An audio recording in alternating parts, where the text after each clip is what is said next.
Okay, hi Jared. Thank you so much for being with us today for our spotlights.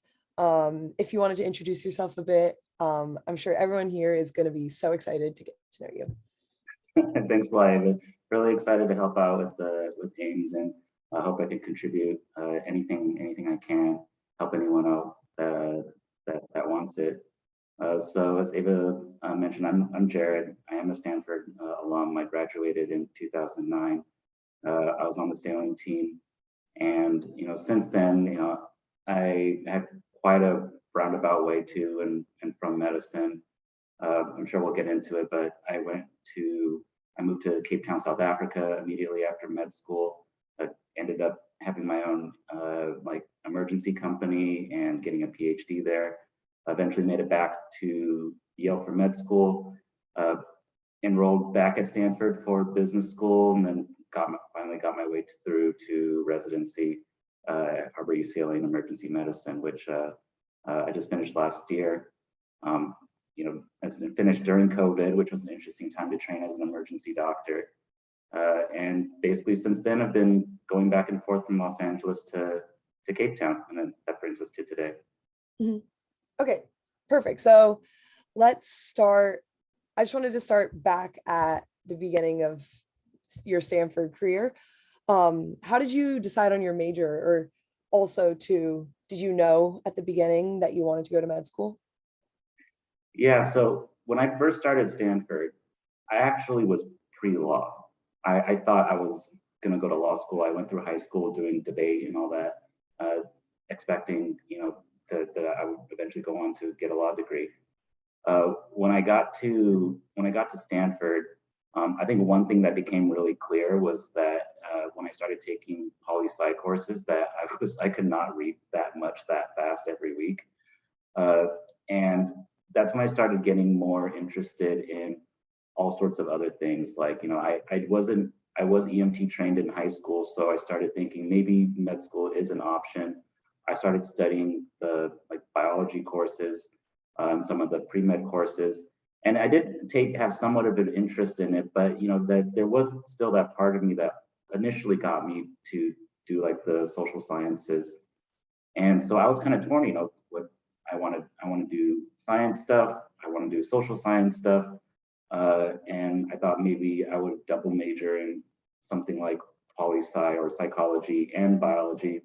But then I discovered through my advisors that there was the major of hum bio, which is one of those like you can have your cake and eat it too kind of majors where you can just study everything that was of interest to you. And that was the perfect combination for me. So I was able to study not just the biology and of everything, but also just like what were the personal and social implications of it. So it was just the right major for me. Mhm. And so then when in undergrad, I know you just mentioned that you were considering a lot of different paths.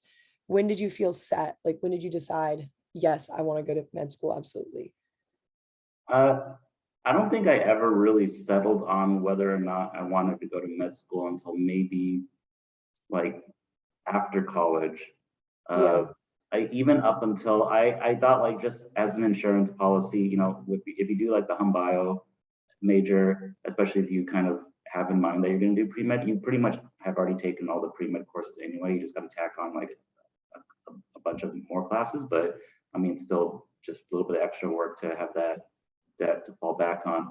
And then I even like took the MCAT the summer after I graduated. So but I still wasn't sure what it is I wanted to do. And it wasn't that I was hedging whether or not I wanted to be a doctor. I knew I wanted to be a doctor. I just didn't know, like, was it worth all the work uh, in order to get there, especially because I knew that I wanted to do more than just clinical work for the very beginning. Mhm. And so that's when I was involved with healthcare projects during Stanford. We went on like medical missions to Guatemala. I was involved with something that went to India. Um, but when the opportunity for me to go to South Africa came up, I took it and I went, and I was working with pre-hospital emergency medical care while I was there. And it was there during that year that it was one of probably the most enriching and fulfilling experiences of my life. And a lot of it stemmed from healthcare. And I wanted to take it to the next level. And I would say that being a doctor is not necessary to do great global health work, and neither is all the effort worth it just to give you an advantage in it. But that combined with that, I did have the passion to become a doctor, all combined. Like this was the right path for me, and so that's going to med school was my final decision.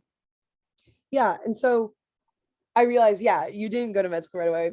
I got it flipped in my mind. You did your PhD first. So when did you decide in undergrad that that was the right path for you? So, right, I actually didn't intend to do a PhD. Oh, it just came to you, like kind of. Yeah, it was it was actually quite an interesting story. I honestly didn't even, I ended up doing an honors thesis in undergrad, which I didn't even intend to do. It just kind of, I was just in the right place, the right time, and a professor said there's a project to jump on. But what happened was my junior year, I went to go study abroad in Cape Town, South Africa. It was one of the first times, I think like the first or the second time the program was ever offered to go down there. And when we were down there my junior year, we started a project just for a class where I was basically kind of training neighborhood watch, first responder kind of personnel in their townships, which is their violent slum areas. Mm. And it was I became so passionate about that project. It was so fulfilling. I felt like I was actually doing something that was bigger than me. And when I came back to Stanford during my senior year, uh, the people from South Africa got back in touch with me and they said they want to, they wanted to make it, they want to take it to the next level, they want to make it bigger. And stars kind of aligned. I knew I was going to definitely, if I was going to go to med school, I definitely knew that I wanted to take some time off. And I graduated in 2009. So the economy back home was terrible. I think like only like a third of my classmates on graduation day actually knew for certain what they were doing. So, I said, okay, cool, let's do it. Let's go to South Africa.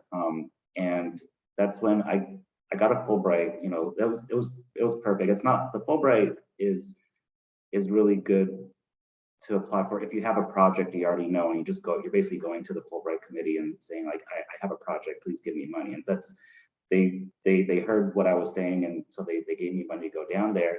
Mm. And so when I got there, I was in touch with the South African government, and they were working alongside with me to kind of set up these first responder networks in South Africa.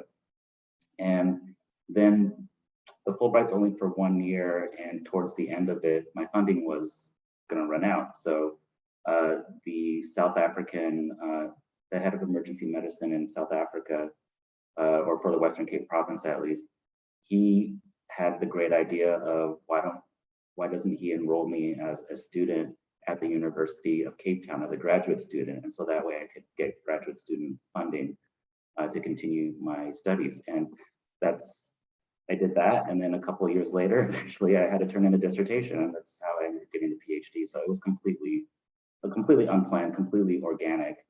I know PhDs are supposed to be hard, and at times this was hard, not just for the academic portion, but also for the actual setting up of the program we were trying to do. But I felt like I was in the right place at the right time. And even as grueling as it was, I was so passionate about that it just, the years that it took just flew by. Mm-hmm. That sounds incredible. Yeah, you were like, it was my gap year. I was like, that's an interesting way to fall into a PhD, starting off as like, oh, this is a fun gap year activity, and then turns into that. That's incredible. You mentioned a little bit, you said a little bit about how um, you then decided to go to med school, and how there were different ways to be in medicine, not necessarily going to med school. I was wondering if you could like elaborate on that a little bit, and how different ways that you could have seen yourself going into medicine other than med school. Yeah. So there was different options.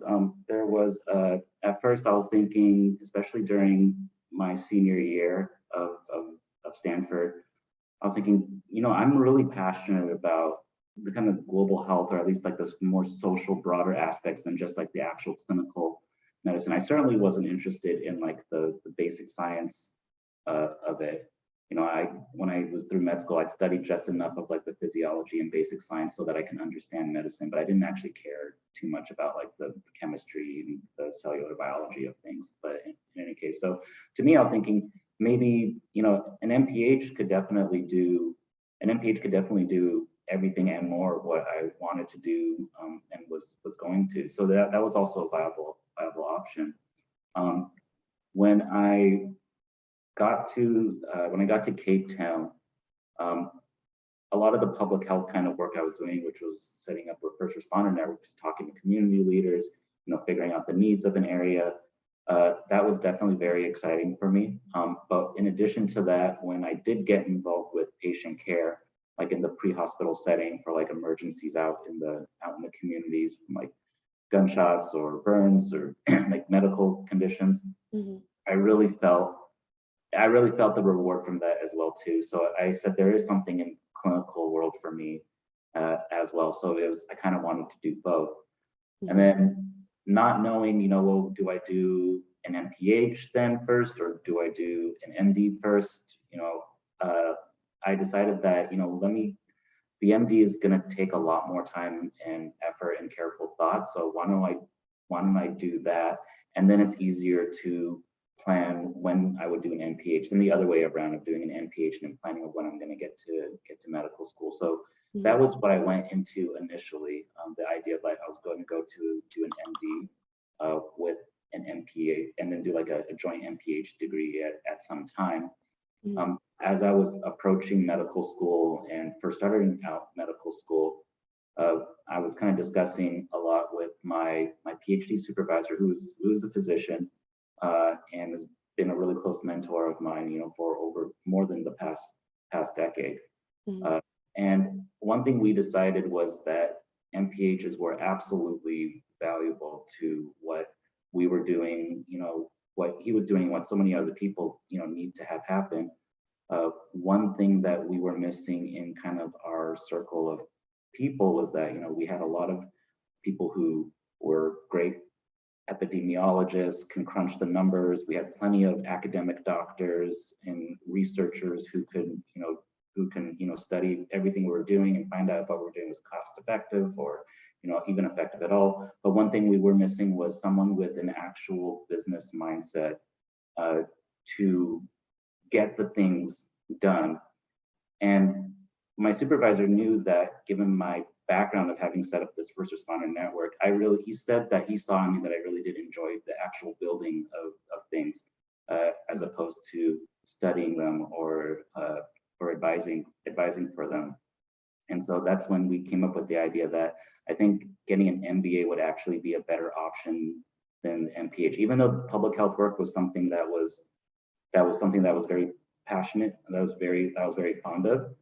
We had enough resources where we could call upon others to help me to do that, but we didn't have very many people who could actually do the business side of things, and so that's why I ended up deciding on MD, MBA. And today, that's the relationship we have with us and so many of our colleagues. We call on other people to be much smarter than we are to figure out what it is that we need to do, and then I get to be the lucky one to at least attempt to try to turn theory into actual practice out in the on the global stage.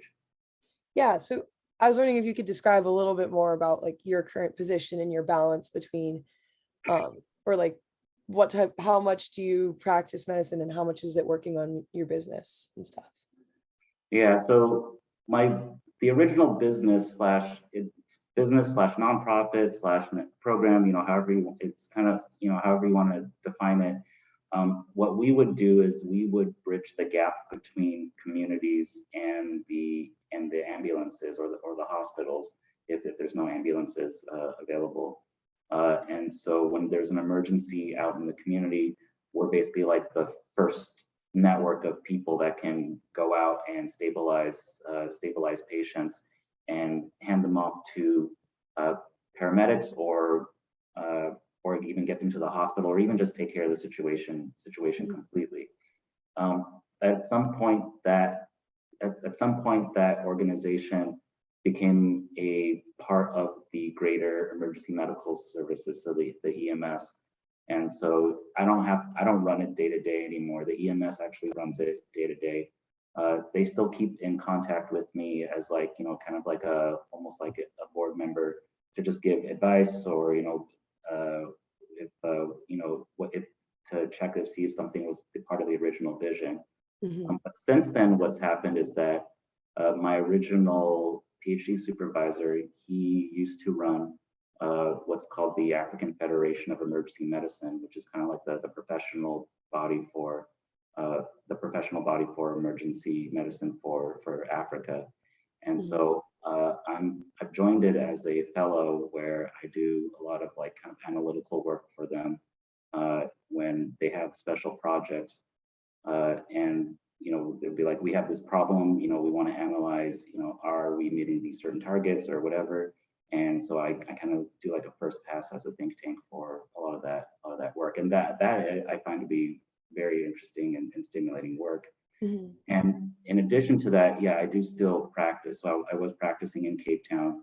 I am practicing here in LA. I did just move back to LA. I was in Cape Town for like maybe like a 9 month stint just recently, and I just moved back in the past week or so. I mean, sorry, the past month or so, and I haven't picked up any recent shifts yet. But I think what would probably happen is the analytical work I can do anywhere, like whether it be in the U.S. or in South Africa, Mhm. uh, and then wherever I am, I would, you know, do a shift here or there. I anticipate anywhere from like one shift every 1 to 2 weeks, maybe if I've been feeling up for it, twice a week at most. Wow, you you've got a lot going on. You've done so much incredible work. It's actually amazing, like so inspiring. Um, I also though wanted to ask, like, if we can backtrack to like your experiences in med school and um what that was like for you, and what was like your favorite part and stuff. Yeah, so med school is going to be it's going to be a different experience for different people because there's so many facets to medical school. Mhm. I'm gonna have to make a plug for Yale Med School while we're here. Yale, and I'll tell you why. It's like, so if you know, I don't know how many other med schools have the same nuances as Yale, but then if you can find it, it was something that helped me out. But one thing that Yale Med was extremely good at was encouraging young med students to become the doctors that they wanted to be, and that there was no more than just one type of doctor. I know Stanford, you know, is really good at that too. I have limited experience with other medical schools, but what Yale Med does very specially is they're very liberal with their they're very liberal with like their attendance requirements, like to a certain degree, and their their tests are anonymous and sometimes even optional. And the reason they do that is because they want students to be able to be, one, self-directed adults. You know, they want to make sure that you can control your own study schedule and keep up to your own beat. But also this allows students to focus on what it is that they want. And so say for example, if you knew you wanted to be a surgeon and the best surgeon in whatever field, you can spend more time, you know, you can spend more time shadowing in operating rooms and less time on something else, so you can it frees up more time. Or if you knew that you wanted to be a great researcher in the future, you can focus, you know, more time on research, you know, and focus less on other things, so you can free up the time. For me, I knew I wanted to do uh, global health work, and so I took every opportunity I could to go overseas and get involved in overseas projects and actually feel like I was still involved with that kind of work, even though I was in medical school. And my school was completely supportive of it. They paid for, I think, almost all of it. Mhm. Uh, And so what I enjoyed the most about medical school was really the freedom to explore other things. And I know a lot of people when they go to med school, they can get lost they could get lost in the weeds, being like study this, study that, which is important. You want to get to a certain amount, but I would definitely say that go in with an open mind of, is there something else that you want to do? Do you want to be more than just a certain type of doctor? And take that opportunity in med school to try and explore it, because you may, once you leave med school, you may not have that opportunity again. Mhm. Yeah. And then I guess what do you think was the hardest part of med school for you? The hardest part, oh, this, obviously the time crunch can be pretty bad. Sleeps, like, do you have to maintain a good sleep hygiene for sure. Being sure to eat healthy was definitely difficult, because you're busy running in between rotations and that. But so long as you kind of keep focus and know why it is you went to medicine and what it is you ultimately want to go towards, like it's really not that bad. It's just like with any, it's just like, as athletes, everyone here would understand that, pain and suffering really isn't pain and suffering when you're doing it in return for something that you actually want to achieve. Hmm. Yeah, I was also going to ask that question. Like, how do you feel? Are there other ways in which you feel your background as a student athlete has served you in your career in medicine? Yeah. Oh yeah, definitely. You can kind of even tell when you're in med school, um, the people who have like maybe like an athlete background. I would say it's something similar to when I met people who had like a job before, like an actual career before, or if they were part of the military, or maybe even like, I felt like I got this from when I used to be a bartender, some of my bartender experience. It's just having been in a team setting where there is an actual goal to be achieved. And a lot of people who go straight to medical school, Hmm. unfortunately don't have that kind of experience. They're used to just studying in silos. And so when I got to medical school, I was a lot more adjusted with, working with other people and like just getting the job done. Hmm. And a lot of the social conditioning too, of working with your classmates, other doctors, and even just patients. That was something that definitely being part of a team helped out with. Hmm. Yeah. I feel like I asked this question a lot, and the team stuff definitely comes up a ton. Yeah, Um, you'd actually be surprised. Like, I would definitely say during my clinical rotations, my evaluations were based much more on uh, just my personality and how I vibed with the other team members mhm, than, oh, he knows his medicine. mhm, So just things like he shows up on time, he talks nicely to other people, he remembers the nurses' names, just small things like that, I think got me a lot farther than being a good med student. mhm, yeah. Oh, and then I just wanted another question, curious about, is where do you see your career going right now? Like, do you like where you're at right now? Or is there something that you're super excited about? Change? I don't know. Yeah. Yeah, so I don't know what the next steps really are. I don't know what the 5-10 year horizon is going to look like Mhm, either.